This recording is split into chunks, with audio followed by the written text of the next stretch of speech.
Welcome back to Savoring the Nectar of Life through the wisdom of the Gita. After teaching Karma Yoga, Krishna now begins describing the qualities of a sthita-prajña, a person of steady wisdom or an enlightened person.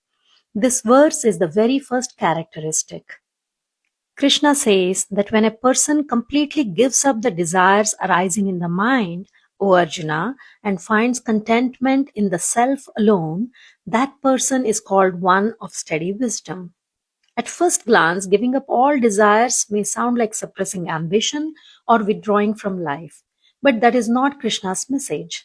Swami Chinmayananda explains that the Gita distinguishes between desires born of inner incompleteness and actions inspired by wisdom. When we seek happiness from possessions, recognition, or constant achievement, our peace depends on circumstances. A wise person acts wholeheartedly, but not from a feeling of lack. Sri Aurobindo offers another perspective. He writes that true freedom comes when consciousness is rooted in the deeper self rather than in the restless movements of the ego. Such a person still works, creates, and serves, but from an inner fullness instead of craving. A beautiful example is that of Sir Nicholas Winton, often called the British Schindler. In 1939, he organized the rescue of 669 Jewish children from Nazi occupied Czechoslovakia. Yet, after the war, he never sought recognition.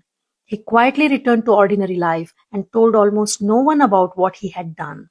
His remarkable work became known only decades later when his wife discovered a scrapbook documenting the children he had saved. Winton's joy did not come from applause or fame. He acted because it was the right thing to do.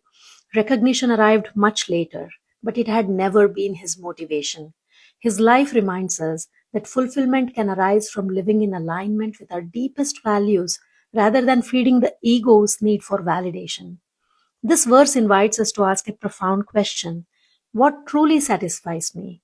Is my happiness dependent on external success, or can I cultivate an inner contentment that remains steady regardless of life's changing circumstances? Here is the verse.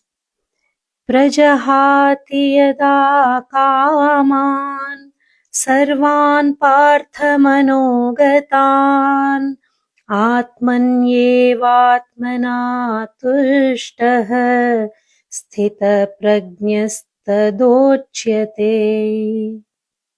As we begin discovering that inner source of fulfillment, wisdom becomes less about what we achieve and more about who we become.